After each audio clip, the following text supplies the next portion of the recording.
있는 사람이 됩시다. 은혜 받읍시다. 다 잘 될 것입니다. 다 지나갈 것입니다.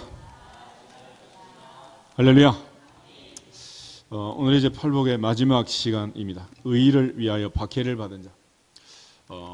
태초에 하나님이 천지를 창조하시고 하나님의 형상으로 사람을 만들 때 사람에게 하나님께서 복을 주시기를 원하셨다 그랬습니다. 대제사장을 통해서 축복하도록 기도문을 주셨는데 모세를 통해서 아론에게 전달된 하나님의 축복 기도문은 여호와는 내게 복을 주시고 너를 지키시기를 원한다. 이게 첫 번째이죠. 오늘 예수님께서 산 위에 올라가서 이 땅의 민초들을 향해서 불쌍한 백성들을 향해서 설교하면서 맨 처음에 하는 말이 심령이 가난한 자는 복이 있나니 천국이 그들의 것이다.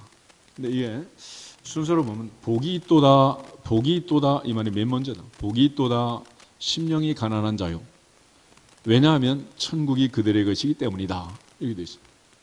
그리고 오늘 이제 마지막 8번째 보면 복이 있도다 의를 위하여 박해를 받은 자요. 왜냐하면 천국이 그들의 것이기 때문이다. 그래서 팔복은 천국으로 시작해서 천국으로 끝난다. 이처럼 이제 문장들을 볼 때 처음과 끝이 이렇게 같은 단어를 써서 이렇게 마무리하는 문학 형식을 인클루지오. 우리말로는 이제 양괄 대칭 또는 수미 상관 이런 말을 쓰는데 예수님께서는 이제 이렇게 천국으로 시작해서 천국으로 마치게 되는데 한마디로 하면 괄호 열고 괄호 닫고 그래서 마무리를 짓는 마무리. 그러니까 문장을 쓰거나 글을 할 때 괄호를 열었으면 괄호를 닫아야 되잖아. 이거 없으면 문장이 돼요, 안 돼요? 열지를 말아야지 그럼. 그러니까 교정을 하고 하는 사람들은 이게 부호 하나가 굉장히 중요한 건데 예수님께서 그냥 말씀하신 게 아니고 천국으로 시작해서 천국을 강조하는 회개하라 천국이 가까이 왔느니라.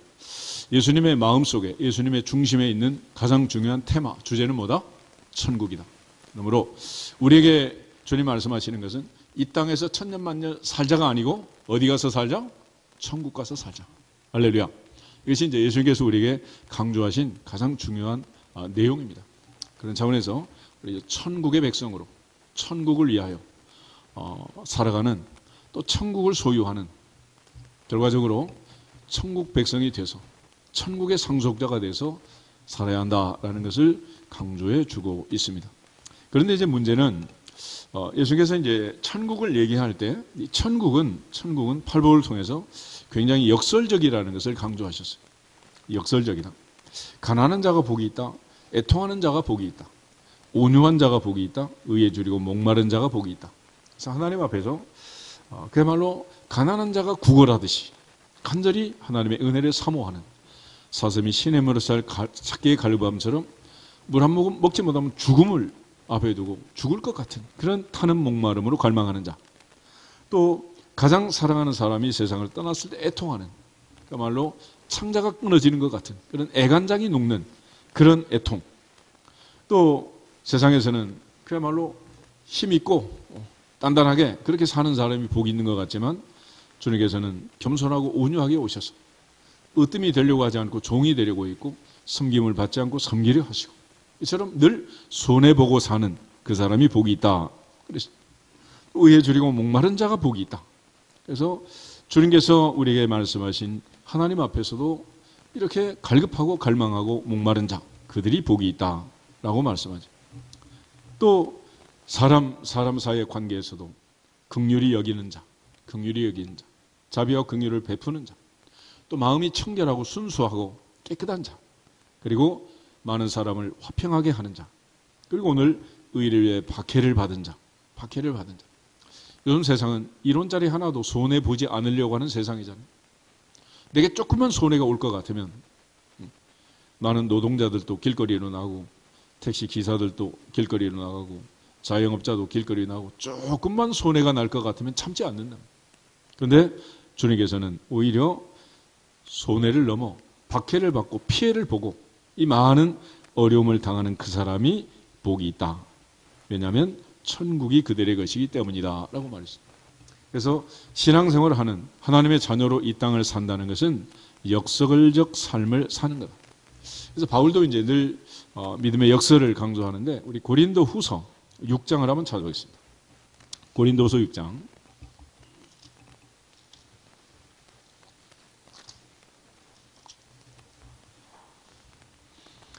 9절하고 10절 우리 두 절만 같이 한번 읽겠습니다.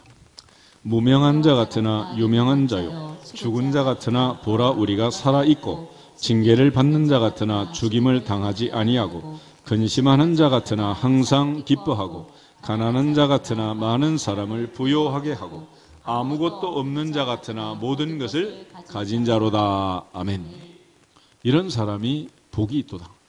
이런 사람이 크리스천이고 이런 사람이 주님을 따르는 사람이고 주님은 이렇게 사셨고 바울도 이렇게 살았다라는 것을 강조해 주고 있습니다. 그런 측면에서 성경이 말하는 복이라는 것은 그저 이 땅에서 잘 먹고 잘 사고 천대가 만대가 호의호식하는 그걸 얘기하는 게 아니고 마침내 하나님이 주시는 그 복, 신명기 8장 16절에 있는 마침내 주시는 복은 광야를 거쳐서 430년 종살이를 통해서 연단되고 훈련되고 홍해바다를 건너서 그리고 마침내 가나안 땅에 들어가는 거예요. 그래서 가나안에 들어간 여호수아 갈렙처럼 마침내 복을 받는 자가 진짜 복을 받는 것이다. 그런 차원에서 이 세상에서 나그네 길을 가는 동안은 무명한 자로 또 죽은 자처럼 징계를 받는 자로 근심하는 자로 가난한 자로 아무것도 없는 자처럼 살고 있지만 그러나 그곳에 가면 아버지의 집에 가면 모든 것이 아버지의 것은 다 내 것이다. 할렐루야.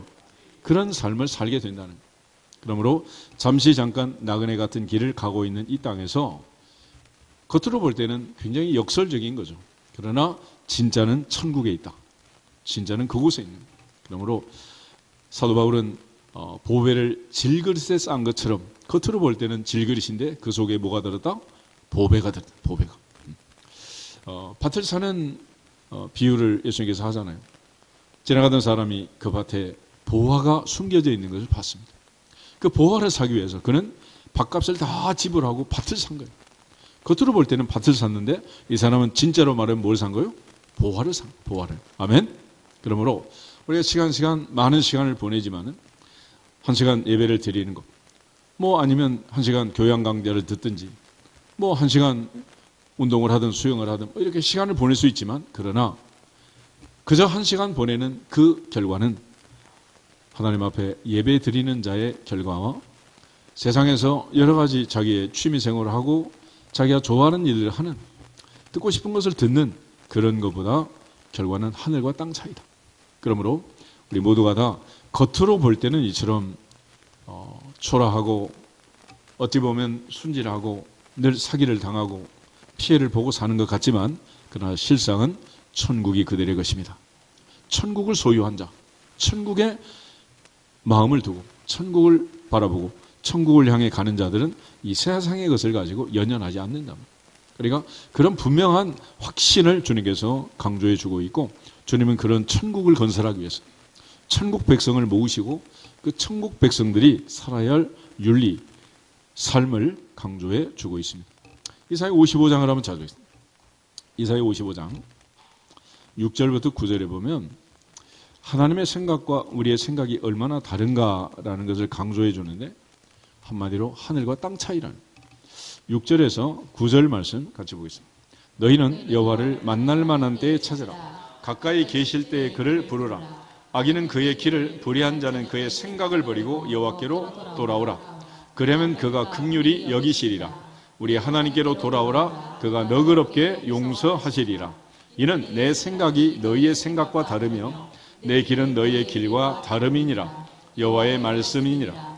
이는 하늘이 땅보다 높음 같이 내 길은 너희의 길보다 높으며 내 생각은 너희의 생각보다 높음이니라. 아멘.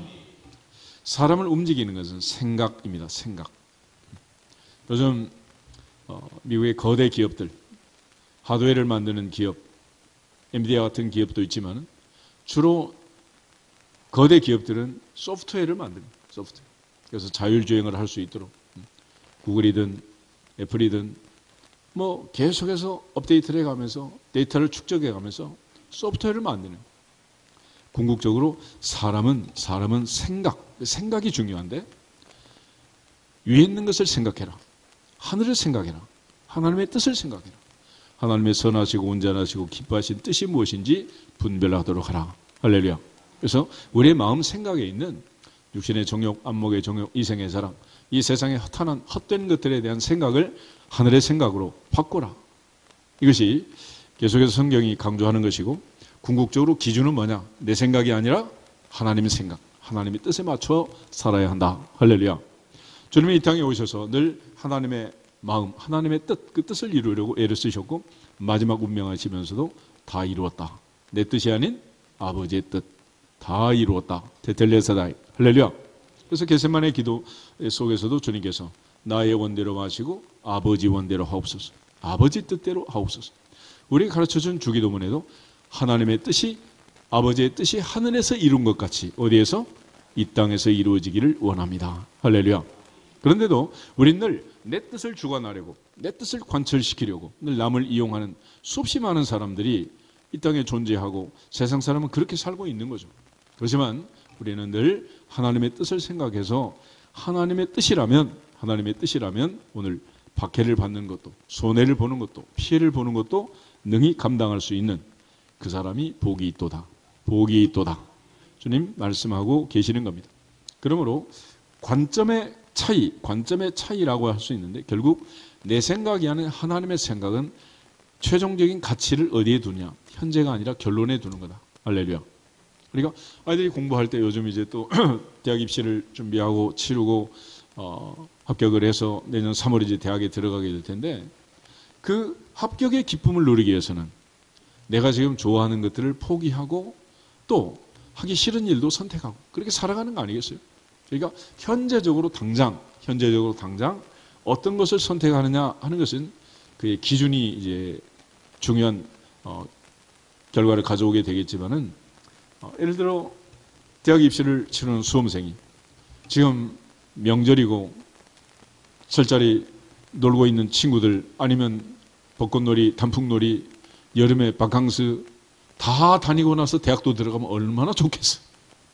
하지만 그럴 수 있는 애는 거의 없단 말이에요. 그러니까 무더운 여름에도 독서실을 선택하고, 봄에도 꽃놀이, 꽃동산보다는 오히려 방과 후 자율학습을 선택하고, 그래서 계속 자기를 절제하고 견디는 거예요. 그럴 때 결과적으로 합력해서 선을 이루는 그런 결과가 오지 않겠어요? 그러니까 미래를 생각해서 현재를 잡는 거예요. 우리가 저축을 하고 절제를 하고 과소비를 줄인다는 것도 뭐겠어요? 현재 얼마든지 누릴 수 있지만 그걸 미래로 보내는 거예요. 미래로. 그래서 지금 한 달에 얼마 받았다. 그러면 그걸 가지고 한 달 살 수도 있지만은 이번 달에 내가 얼마를 쓰고 나머지는 미래로 보내. 미래로. 그럼 미래에 내가 50, 60, 70, 80이 되었을 때 나한테 내가 보내는 거지. 그래야 있는 거지. 다 쓰면 있다 없다? 없는 거지. 할아버지가 안 쓰고 내려보내야 손자한테 그야말로 금수저가 되도록 은혜가 베풀어지는 거지. 할아버지 다 쓰고 가시면 손자가 뭘 하겠어. 그런 차원에서 늘 현재의 선택을 어떻게 하느냐라는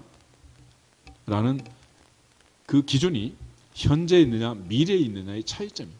그런데 하나님의 백성들은, 천국 백성들은 현재가 기준이 아니고 뭐가 기준이다? 천국이 기준, 미래가 기준이에요. 그래서 그 미래를 생각하면서 현재의 모든 것들을 포기하고 또 의지적으로 선택하기도 하고, 결과적으로 좋은 일을 선택하기보다는 오히려 박해를 받는, 핍박을 당하는 그런 일을 의지적으로 선택하는 것입니다. 그런 차원에서 믿음으로 사는, 의를 위하여 박해를 받는 자의 삶은 무엇이냐? 늘 하나님과 동행하면서 한편 하나님과 동행하는 그것 때문에 늘 사람으로부터, 세상 사람으로부터 박해를 받지만 그에게는 미래가 기다리고 있다라는 겁니다. 창세기 5장을 한번 찾아보겠습니다. 창세기 5장을 보면 에녹이라는 사람이 에녹. 창세기 5장은 일명 죽음의 족보라는 건데, 창세기 5장에 나와 있는 사람들은 평균 900살이 넘는 긴 세월을 살았습니다. 긴 세월을. 그래서 아담부터 시작해서 족보가 나오는데 4절은 아담은 셋을 낳은 후 800년을 지니며 자녀를 낳고 930세를 살고 죽었다 그랬습니다. 셋은 8절에 보면 912세를 살았다. 에노스는 11절에 905세를 살았고 게나는 14절을 보면 910세를 살았다. 마할랄렐은 895세를 살았고 야렛은 962세를 살았고 그리고 이제 21절 에녹이 나와 있습니다. 에녹은 24절까지 보겠습니다.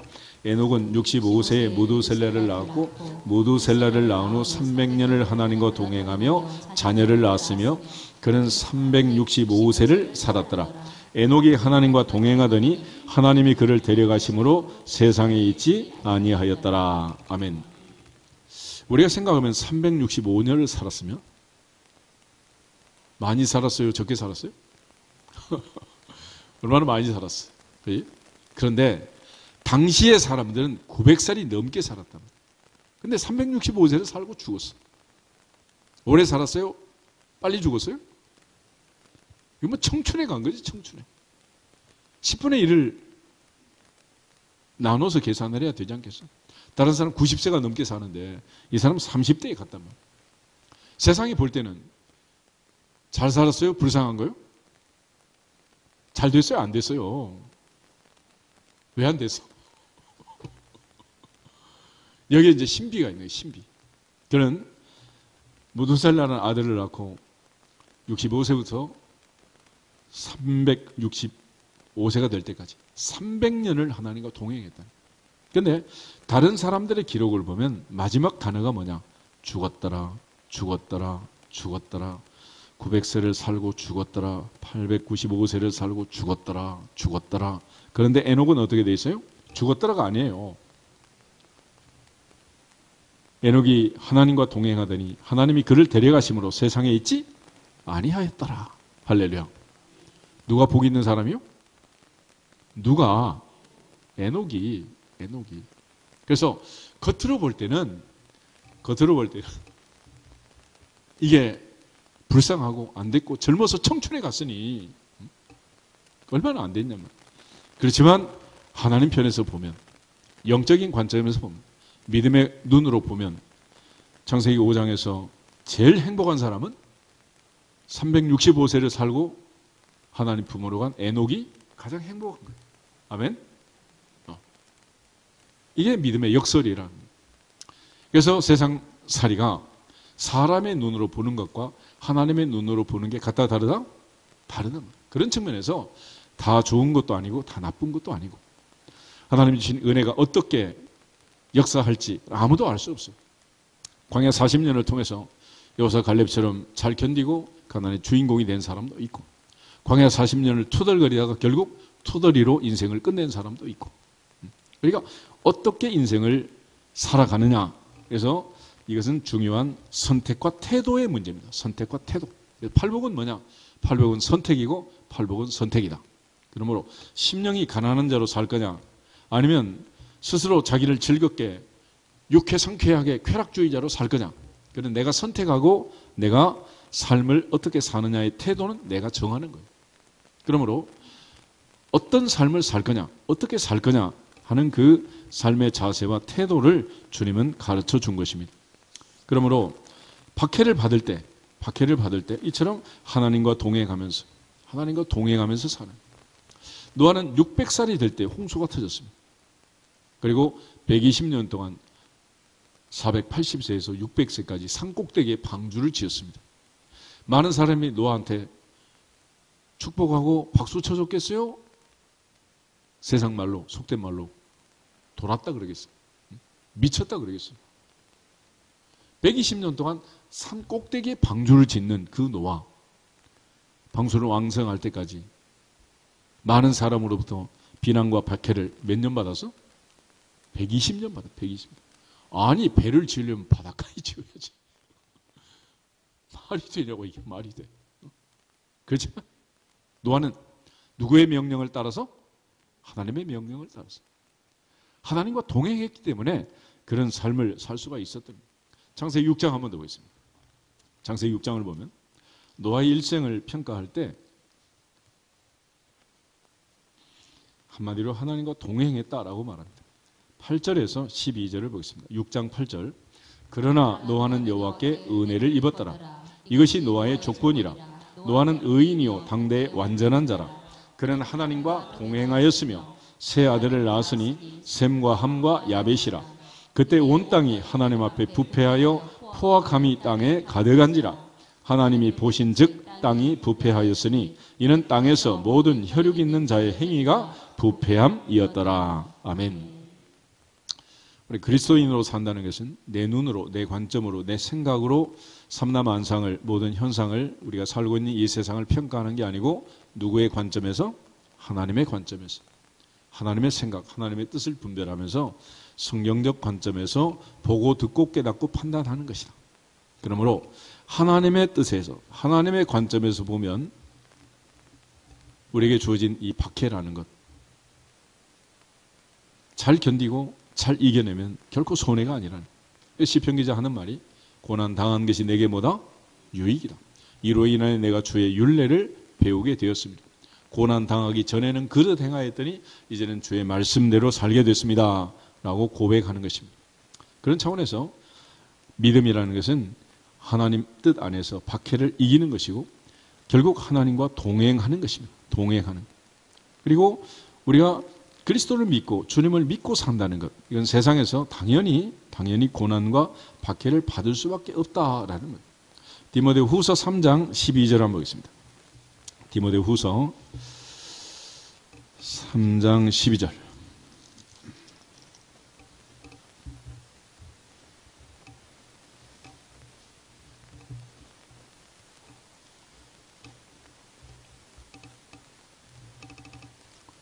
디모데후서 3장 12절 한 절만 보겠습니다. 무릇 그리스도 예수 안에서 경건하게 살고자 하는 자는 박해를 받으리라. 아멘. 복을 받으리라, 박해를 받으리라?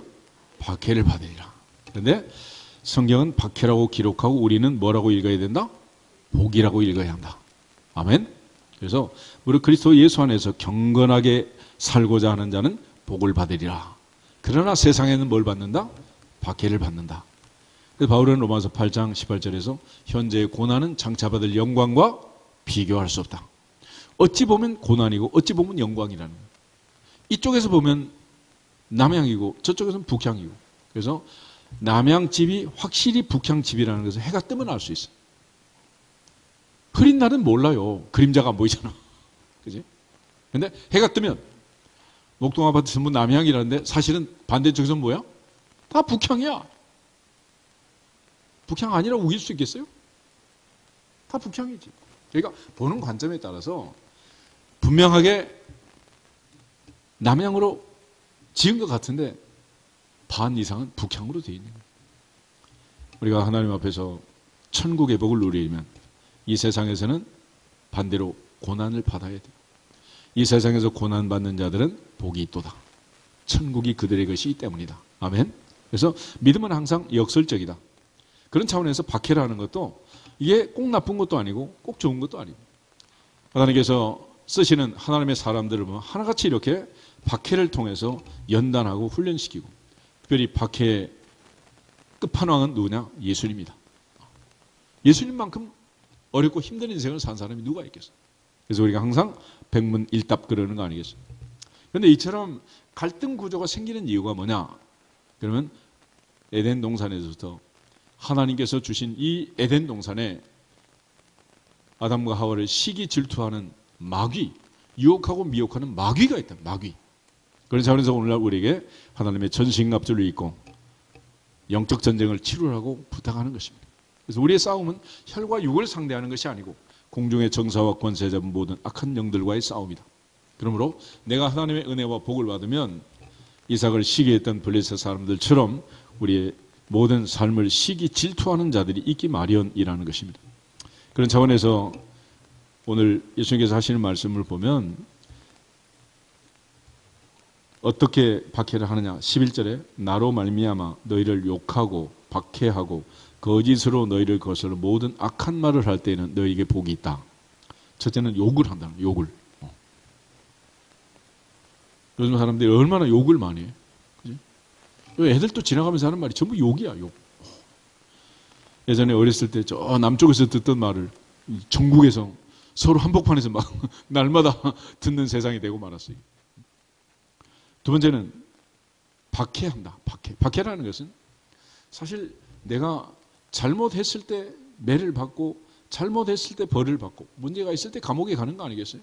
그런데 성경이 말하는 이 박해라는 것은 내가 잘못해서 당하는 박해가 아니에요. 욥은 의로운 사람이고 동방의 의인이라고 했습니다. 노아는 당대의 완전한 사람이고 의로운 사람이라 그랬잖아요. 그럼에도 불구하고 박해를 당하는 거예요. 요즘 아이들이 학교 가서 왕따 되는 거는 모자라고 공부를 못해서 그래요. 공부를 너무 잘해도 왕따가 되고 너무 이쁘게 생겨도 왕따가 되고 세상이 그런 거예요 지금. 그러니까 내가 무슨 잘못을 해서 이 박해를 당한 게 아니란 말이에요. 박해의 원인이 나로 말미암아 그랬습니다. 나로 말미암아 예수 때문에 예수님 때문에 할렐루야. 그러므로 단지 내가 개인적으로 세상을 살면서 내가 잘못해서 박해를 당하고 핍박을 당하고 욕을 먹으면 그건 뭐 무슨 의미가 있겠어요. 당연한 일이죠. 그렇지만 내가 하나님의 교회에서 충성하고 헌신하고 봉사하고 하나님의 일꾼이라는 그것 때문에 목사님으로 장로님으로 권사님으로 집사님으로 내가 수고하고 있으며 교회에서 아무 대가도 바라지 않고 수고하고 애를 쓰고 충성 봉사했는데 그걸 가지고 시비를 거는 사람들이 있단 말이에요.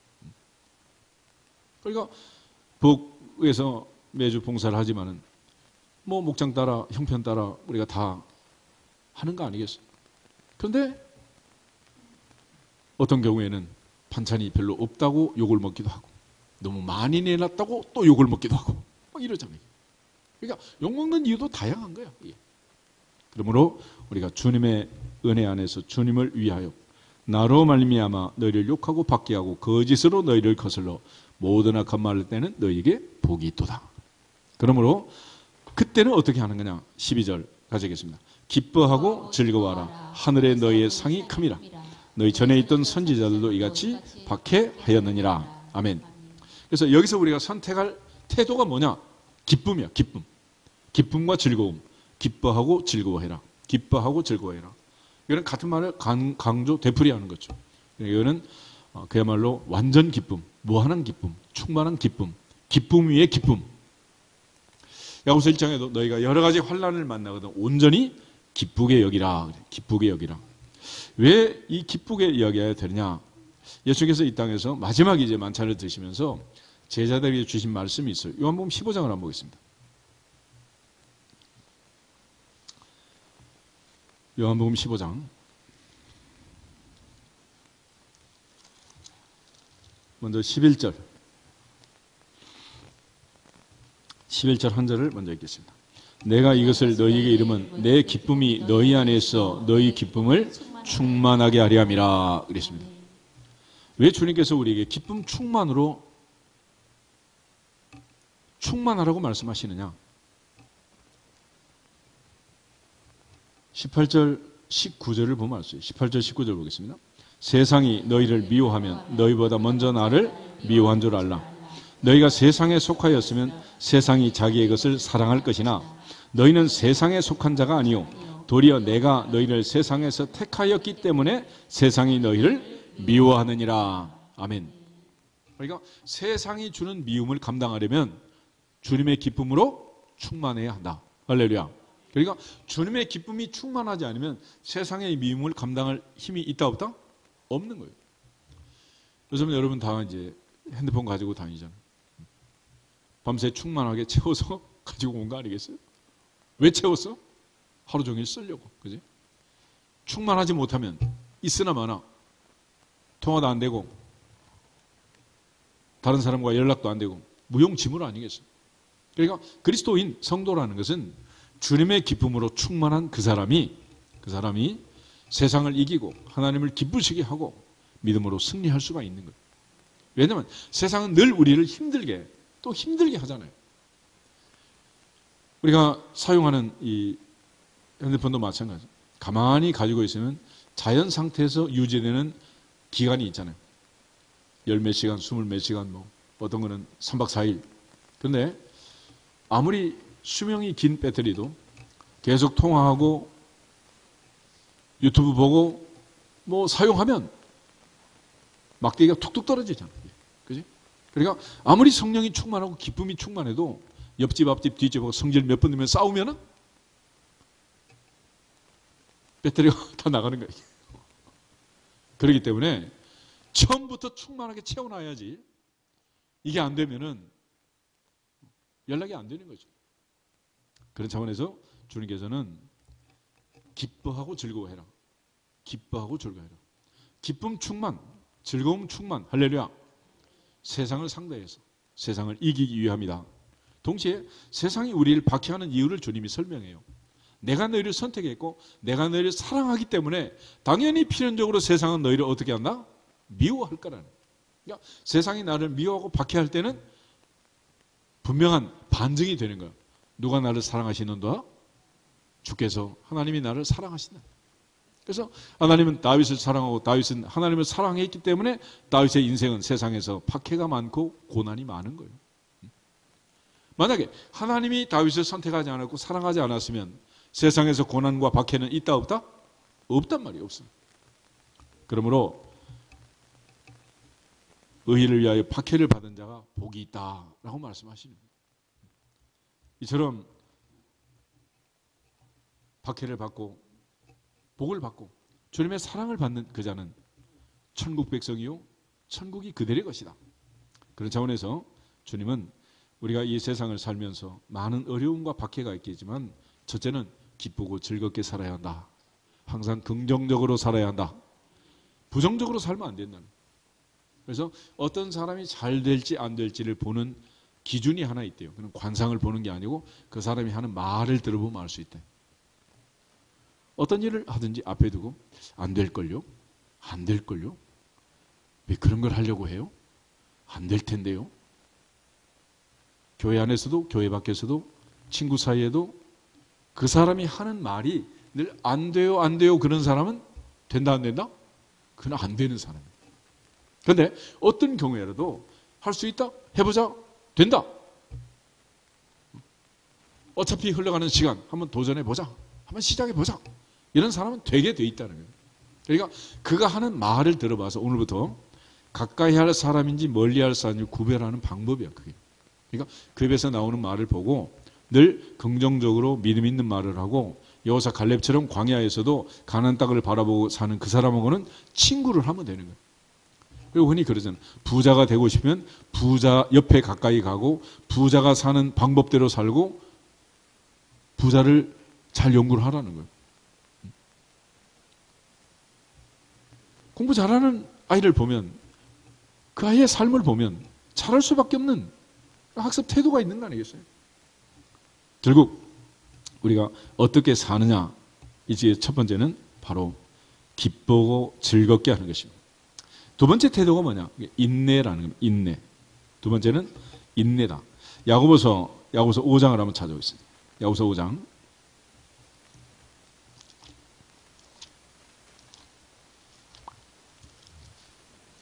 야고보서 5장에 보면 세 가지 인내를 얘기합니다. 첫째는 농부, 두 번째는 선지자, 세 번째는 욥입니다. 욥. 7절부터 11절 같이 한번 읽겠습니다. 그러므로 형제들아 주께서 강림하시기까지 길이 참으라. 보라 농부가 땅에서 나는 귀한 열매를 바라고 길이 참아 이른 비와 늦은 비를 기다리나니 너희도 길이 참고 마음을 굳건하게 하라. 주의 강림이 가까우니라. 형제들아 서로 원망하지 말라. 그리하여야 심판을 면하리라. 보라 심판주가 문 밖에서 계시니라. 형제들아 주의 이름으로 말한 선지자들을 고난과 오래 참음의 본으로 삼으라. 보라 인내하는 자를 우리가 복되다 하나니 너희가 욥의 인내를 들었고 주께서 주신 결말을 보았거니와 주는 가장 자비하시고 긍휼히 여기시는 이시니라. 아멘. 그래서 중요한 것은 농부의 인내, 선지자의 인내, 욥의 인내를 얘기하는데 그냥 이를 악물고 참는 게 아니에요. 농부가 참는 이유는 귀한 열매를 바라기 때문이다. 할렐루야. 그래서 가을에 풍성한 소확을 위해서 가을에 풍성한 소출을 위해서 그는 비바람을 견디고 이른 비와 늦은 비를 견디고 길이 참고 오래 참고 또 참고 가을 추수 때까지 참는 거랍니다. 그냥 참는 게 아니에요. 또 선지자들이 이처럼 참았던 이유가 뭐냐? 심판주가 오신다. 그분이 문 밖에 계신다. 바로 주님 만날, 주의 보좌 앞에 갈 천국을 소망하면서 선지자들은 인내한 것입니다. 그래서 하나님께 나가는 자는 반드시 그가 계신 것과 또한 그가 자기를 찾는 자들에게 상 주시는 이심을 믿어야 할지니라. 마침내 하나님 보좌 우편으로부터 산자와 죽은 자를 심판하러 오시리라. 심판하러 오시리라. 우리가 주님 만나게 된다 안 된다? 만난다네. 만난다. 그래서 선지자들은 주님을 만나는, 하나님 만날 그 보좌를 생각하면서 그는 많은 박해를 받았지만 참고 인내했다는 거예요. 그래서 너희 이전의 선지자들을 이같이 핍박했다. 주님 말씀하잖아요. 선지자들의 인내, 그들을 본받아야 한다. 그런 차원에서 사도 바울은 달려갈 길 마칠 때까지 많은 어려움이 있었지만 그는 의의 면류관을 바라보고 하늘을 바라보고 견디고 인내하고 참았다라고 말씀하는 거예요. 그리고 11절에 욥의 인내가 나오잖아요. 우리가 인내하는 자를 복되다고 한다. 인내하는 자를 복되다고 한다. 왜냐하면 너희가 욥의 인내를 들었고 주께서 주신 결말을 보았다. 주님은 반드시 보상해 주시는, 긍휼히 여기시는 자비하신 분이다. 그러므로 우리가 어려움을 당하고 박해를 당할 때는 두 번째 자세는 인내하는 것이다. 할렐루야. 첫째는 온전히 기쁘고 즐거움으로, 완전 기쁨, 완전 충만한 즐거움으로 견디어야 되지만은 또 하나는 인내하는 거다. 그래서 누가 최후의 승자가 되냐? 최후까지 남은 자가 승자가 되는 거예요. 어느 연극이고 드라마고 영화고 주인공은 중간에 죽는다, 끝까지 산다. 그래야 주인공 되는 거지.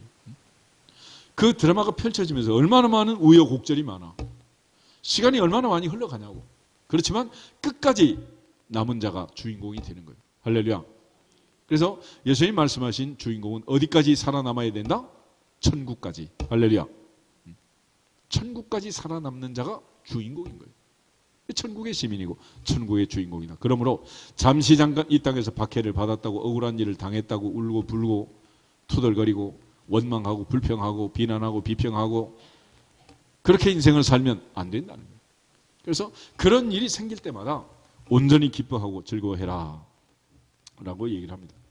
그런 측면에서 예레미야 29장 11절에 가면 너희를 향한 나의 생각을 내가 아나니 재앙이 아니라 평안이요 미래와 희망을 주는 것이다.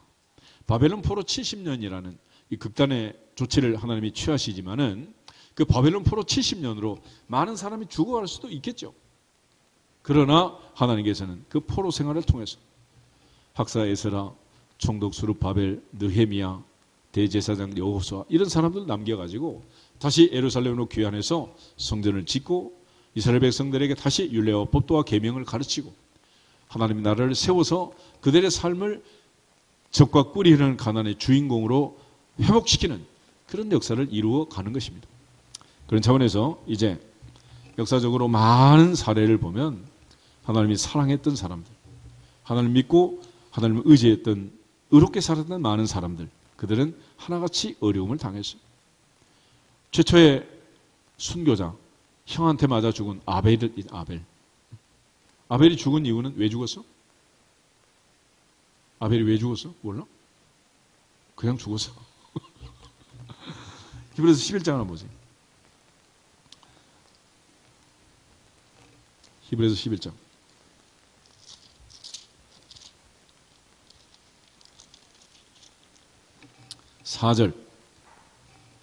4절 한 절만 보겠습니다. 믿음으로 아벨은 가인보다 더 나은 제사를 하나님께 드림으로 의로운 자라 하시는 증거를 얻었으니 하나님이 그 예물에 대하여 증언하심이라. 그가 죽었으나 그 믿음으로써 지금도 말하느니라. 아멘. 아벨은 가인보다 더 나은 제사를 하나님께 드렸기 때문에 형한테 맞아 죽은 거예요. 하나님께서 인정하시고 하나님이 사랑했기 때문에 맞아 죽은 거라니까. 아벨이 잘못한 게 없어요. 단지 하나님을 바라보고 살았다. 그래서 사람한테 맞아 죽은 거죠. 그래서 많은 사람들은 하나님을 기쁘게 하지 않고 누구를 기쁘게 하려고 예를 들어서 가인을 기쁘게 하려고. 그래서 세상에서 잘 살 거 아니야. 짝짝꿍하고 어깨동무도 하고. 그렇지만 그렇게 살면 하나님을 만나는 영원한 천국은 떠나갔다. 끝이라. 끝. 요한 1절 한 번 더 보겠습니다. 요한일서 3장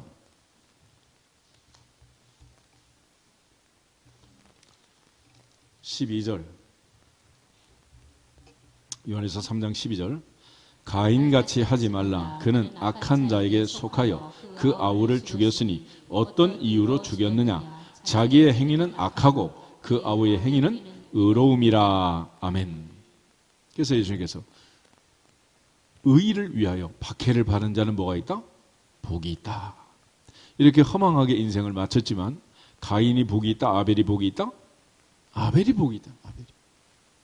이 성경이 우리에게 강조하는, 예수님께서 말씀하시는 그 복을 얘기하는 겁니다. 이처럼 요셉은 형제들에게 핍박을 받고 애굽에 팔려가서 보디발의 종살이, 감옥살이, 얼마나 많은 고난을 견뎠어요. 그래서 마침내 그가 애굽의 총리가 되고 아버지와 12형제와 모든 가족들, 70의 가족들을 고센 땅으로 이주시켜서 430년을 살고 거대민족으로 출발할 수 있는 발판을 만든 것입니다. 만약 요셉이 그 고난과 박해를 받지 않았으면 오늘의 이스라엘은 있다 없다?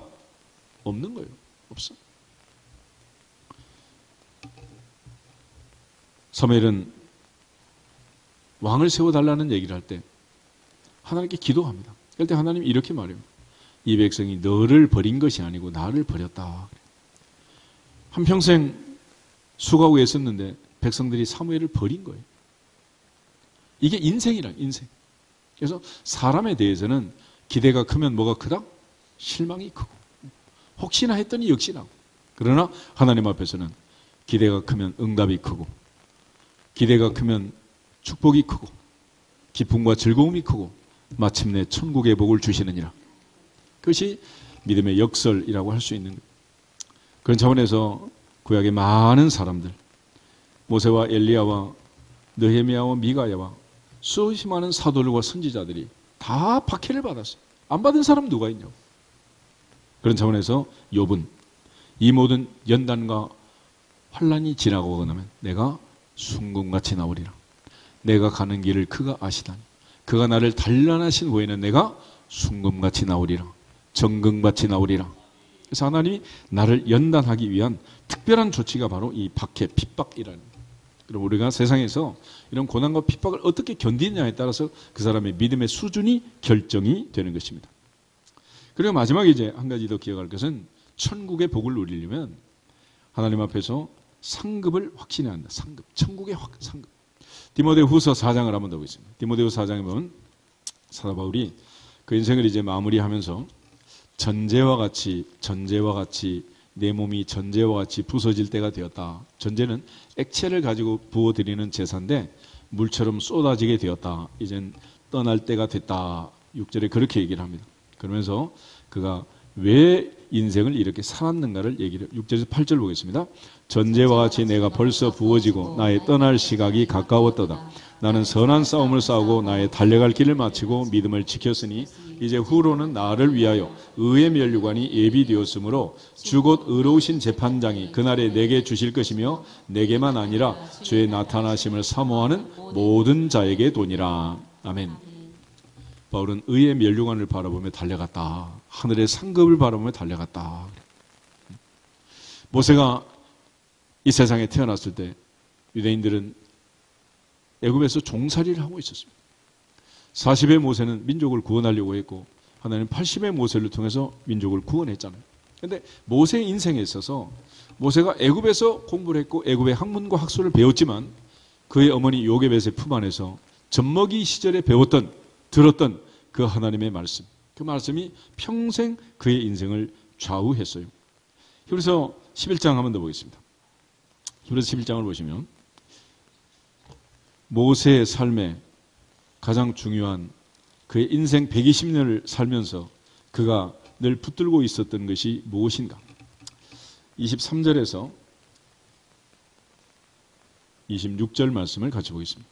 믿음으로 모세가 났을 때 그 부모가 아름다운 아이임을 보고 석 달 동안 숨겨 왕의 명령을 무서워하지 아니하였으며 믿음으로 모세는 장성하여 바로의 공주의 아들이라 칭함받기를 거절하고 도리어 하나님의 백성과 함께 고난받기를 잠시 죄악의 낙을 누리는 것보다 더 좋아하고 그리스도를 위하여 받는 수모를 애굽의 모든 부화보다 더 큰 재물로 여겼으니 이는 상주심을 바라봄이라. 아멘.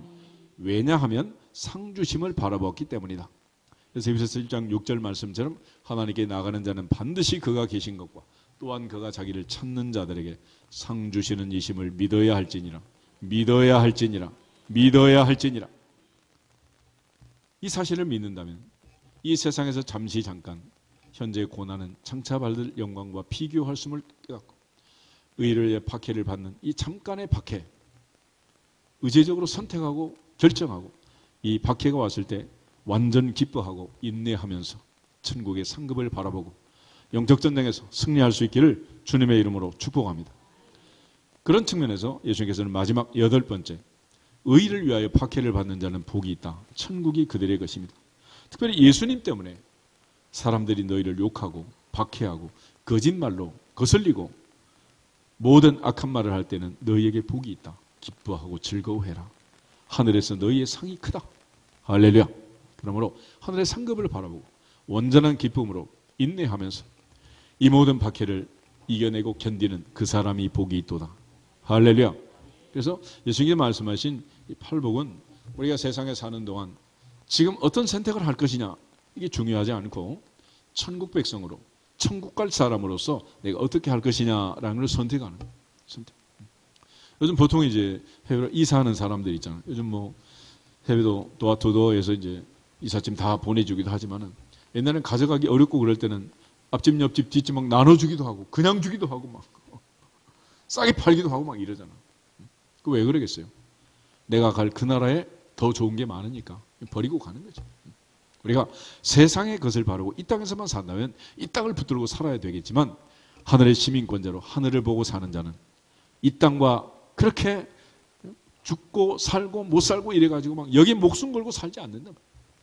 그런 차원에서 이제는 천국 백성답게 주님의 제자답게 하나님의 자녀답게 이제는 팔복이 가르쳐주는 이 팔복의 신앙, 팔복의 자세와 태도를 잘 배워서 훈련되고 또 준비되고 연단되어서 우리 모두가 천국에서 만날 수 있기를 주님의 이름으로 축복합니다. 우선 앞뒤 사람 인사하고 기도하겠습니다. 천국 갈 때까지 인내합시다. 천국 갈 때까지 인내합시다. 기쁘고 즐겁게 삽시다. 기쁘고 즐겁게 삽시다. 할렐루야. 다시 주 예수 그리스도 이름으로 승리할지어다 선포하게 됐습니다. 주 예수 그리스도 이름으로 승리할지어다. 승리할지어다. 승리할지어다.